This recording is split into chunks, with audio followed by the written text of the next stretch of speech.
Super Slash Podcast, episode 3. Been really long time. Welcome back, I guess, for whoever decided to stay. I'm Lewis. I'm Leon. Welcome back for 2-month hiatus. Hopefully, by the time this is edited, it won't be like an extra month. A lot of stuff has happened. There's been a lot of TV shows and games we've missed. But we're going to go through the notable ones. So we'll talk about Parasite, since that film did so well and we both watched it. What did you think of Parasite, Leon? I know you saw it most recently, so I'll let you talk about it. I thought it was great. You were hating. You were like, I don't know why it won that award, man. I mean, I don't know, because I saw 1917 and that was really good too. And I really enjoy when films are cut in one massive stream, because the whole film made it look like it was a continuous shot, like just a one continuous run, and obviously all the effort that went into it. Whereas Parasite, it's a small indie film, and obviously I can appreciate small indie films, but I still get the feeling that one of the reasons why it won is because how the Oscars have their whole thing about only nominating Western films and all this kind of stuff. So I feel like they mostly did it for publicity. Yeah. You know what I mean? Like, it wasn't a bad film by any means. Yeah, let's just go full spoilers, man. Yeah, so okay, spoilers from here on. We'll talk about Sonic 2, probably talk spoilers too, so I guess bye if you don't want to.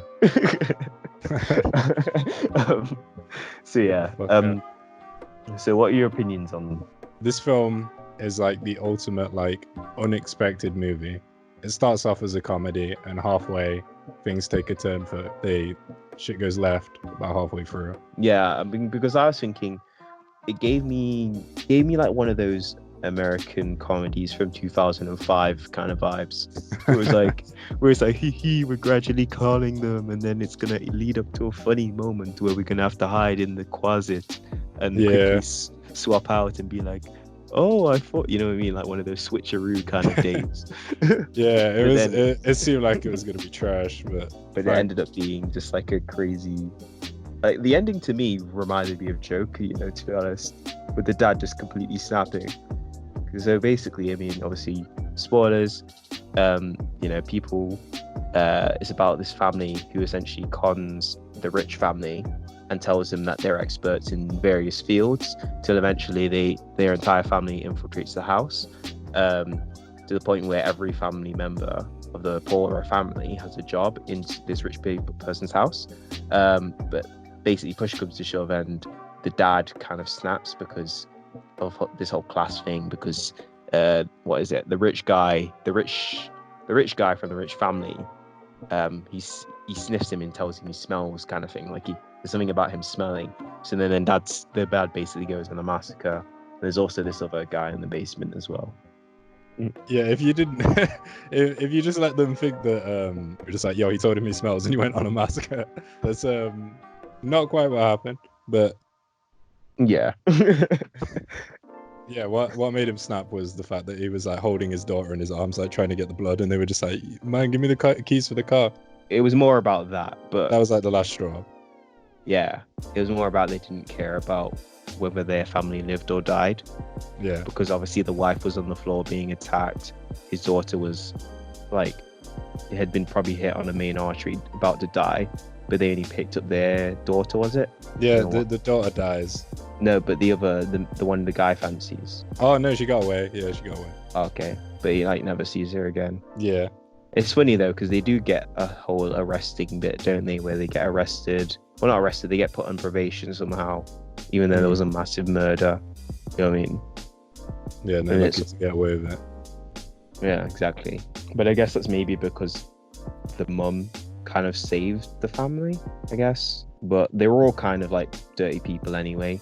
Because I guess the whole point of the film being called Parasite is that they were supposed to be cockroaches.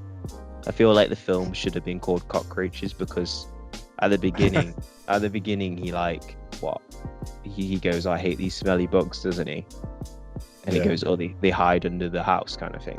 And then at the end of the film, you have them all under the house, and you have him living under the house at the end, and scavenging off the families above. You know what I mean?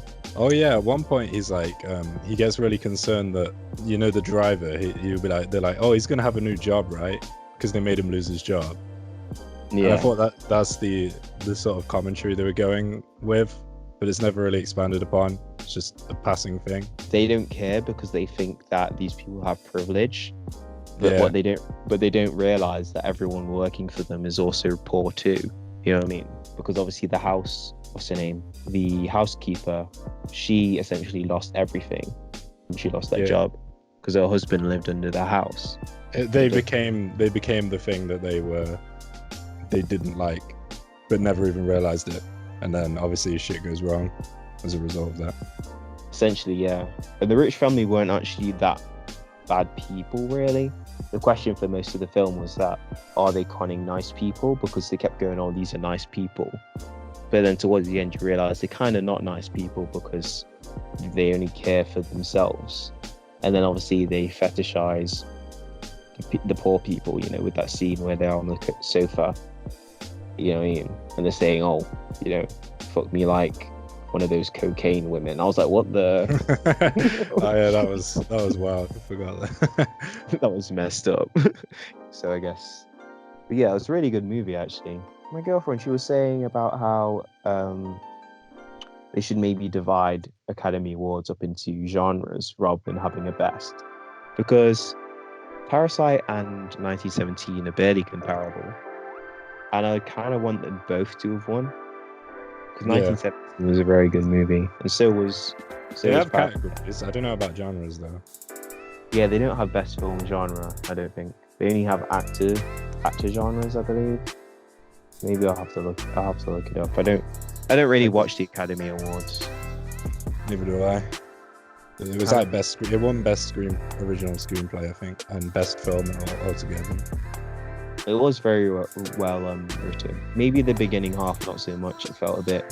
I mean, it was well written at the beginning. It's just quite. Felt like nothing was going on. It like for the first half, it felt like nothing was progressing. There was no sort of end game in mind. But then when you realised it was going up to this centerpiece at the end. Context of the whole film it was a good beginning. It's just whilst you're watching it, it's not you lack direction, so that some people might not like that. It wasn't that the end was shock factor though either. It was like it's like we should have known it was gonna happen. Yeah, things were so fucked to that point. Like there's a dead person in the basement, another guy that's like going crazy down there. Yeah, like it just took a turn as soon as they went through that threshold of the door and went down the stairs, and the whole screen went black. You knew it was like a gate to a new part of the film, because they bang on right in the middle, just like a massive turn, and automatically the music and everything just got more tense. Like the first half was like funny, like little jokes, and then the second half was like, right, some people gonna get killed right now. Yeah. I was like, oh no. Like when the housekeeper kicked down the stairs, I was like, ow, she did. Yeah. I was actually relieved. Yeah, like that was so shocking. I was like relieved a little bit when she was alive. Like, oh, okay, things are gonna turn out okay. But she still died. Yeah, I thought she was gonna live, and the kid didn't even post. Yeah, that's a fair point actually. The kid didn't even tell the parents that there was a help note. Like he did the Morse code and it said help, and he didn't think to call his parents like, yo, this Morse code says help. I was like, what's going on? Just let someone die. So in a way that could make them bad people maybe. Or maybe he was scared. Well, I don't know. I don't think if he told his parents, say there's Morse code for like help me in the basement, they would be like, you have such an overactive imagination. Like they would have just got like passed over. Maybe it was a deleted scene, or maybe I feel like maybe on second. Yeah, it could be just deleted out of the film, maybe. I imagine on second watch of the film, you probably noticed that they weren't good people. I'd imagine, or maybe they were good people, but I don't think the director would want the poorer people to look like the bad guys. They kind of were though. No, but the point is, their ideology was that they're not the bad guys because they didn't choose to be poor. Yeah. So their ideology was that they can take whatever they want because, and obviously then they were asking the questions whether the people were okay or not. But they assume just because they've got a good job, they think that they've got money. But in hindsight, everybody who they took jobs from lost everything. We'll move on to Sonic. See what you're saying about that. Speed What you me think? up. Speed Me Up. There's a song called Speed Me Up. This isn't a paid promotion. It's just a good track. No, Leon hates it so much though. It's good. It's alright. I need to listen to it again. Gotta go fast. Gotta go. Sick track. Yeah, Sonic was such a standard kids film, in my opinion. I think you could say that about a lot of kids films. You could say that about Madagascar, but we love Madagascar. Well, I do anyway. But I think it's just because we're not that age group that you'd think that. But I personally thought it was like an A tier kids film. Actually, maybe a B tier, because A tier is like Up, but Up's more like an adult. Up's more like an adult film, to be fair, like for adults. An adult film that like kids can watch. Yeah, obviously it's going to appeal more to me as someone who's an adult than Sonic doing funny stuff. Oh, he run fast. But I'm a kiddo. I thought that was elite. He running up the walls. It's like watching The Flash, except like Sonic Flash. You know what I mean? Then you got Tails jumping out the portal at the end, being like, "I gotta find some." He's like the original voice and everything. I was like, "Yeah, boy." Well, why didn't they pick the original voice for Sonic? Poor guy. How do you know? Wait, was it the original voice? Are you sure? Yeah, it was. It sounded familiar. Yeah, it was the voice they normally use for Tails. Why do films do that where they don't use the voice actor that's been known for it? Because they want to use someone like in Hollywood rather than a voice actor that gets paid nothing, which doesn't really make any sense because then they'd save money, giving the voice actor less because they're less well known. He's like voices him in everything right now, like the current voice actor for Sonic, except this. Yeah, it's a bit lame. I'd hate that. It'd be the worst. It's like Jared Leto for Joker. Like how sad he would have been, like seeing what's his name being the new Joker. It would have been so sad. Oh, but that's a bit different though, because that's a different Joker. So you need a new actor. True, yeah. But I saw Birds of Prey actually recently. They barely even mentioned him. They didn't even have a shot of him. They hedged around in the cutting room so much that they just cut around all his bits. It's like that bit. It's like that bit in Mr. Bean's Holiday where it's like where they cut out the girl and it's like you just and it cuts out and he's like here. What? You know Mr. Bean's Holiday where they like at the end of the movie you watch the film and then the woman's part gets cut out and then Mr. Bean's like, oh no. I don't even remember that still. Yo, you need to rewatch that movie. Best Wait, so film. Sorry to interrupt. Was Jared Leto meant to be in Birds of Prey and he's just been like cut out? Well, I mean, he wasn't, but they used library footage of Suicide Squad. Yeah. So they used old footage, but they just somehow managed to cut around his body. It was like they got a piece of like scissors and cut around him, just cut his area of the shot off. They literally had his hands in it at one point. Man. It's so dead. Saddest thing ever, man. They could at least let him exist in that version of DC, because on the TV shows they've put a multiverse in now, so he could still exist. But just Thanos. I thought it was a sequel to Suicide Squad, so I thought that it was like, they wouldn't mind it. Right, the stupid thing about Birds of Prey is that it shouldn't be called Harley Quinn, because it should have just been called Harley Quinn, because the Birds of Prey were only mentioned once. They were like, oh yeah, so they made a team called the Birds of Prey, and also Harley Quinn, finally not part of the Joker's relationship, whatever. But it was just a bad movie. The guy who played Black Mask was good though. You know, Ewan McGregor from Star Wars. Hello there. Him. Yeah. Yeah. He was alright as Black Mask. Like, he was cool.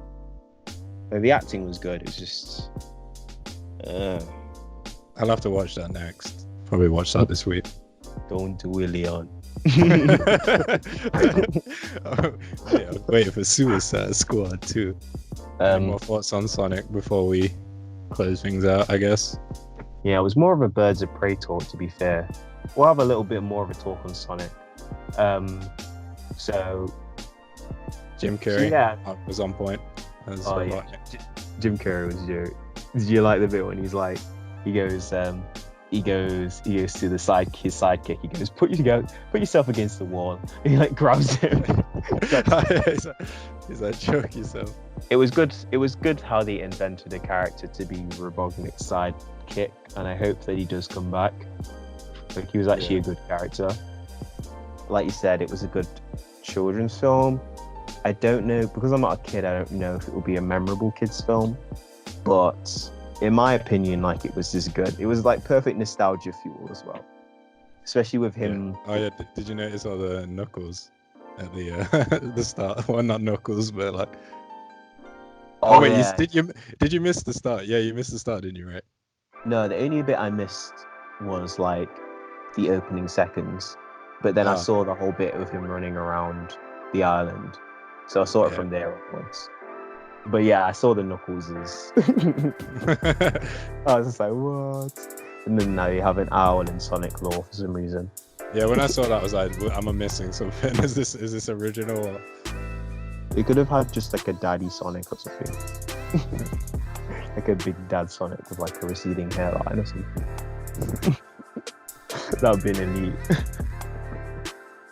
I hope they introduce all the weird characters in the sequel, like Metal Sonic, whatever, or Shadow, or Blaze. Probably not Blaze. Yeah, we'll keep them mad at this for now. Shadow Leon, no. I just don't know where the human character will fit in the sequel if they're adding Tails. Come to think of it. The police dude whose name I forget, Tommy or Tom or something. Unless you just delete him and just have a Sonic in a way with Tails. Because obviously they run super fast and stuff. There's not really much he can add unless they make it like a detective movie, like Detective Sonic or something. Well, they found a way around it.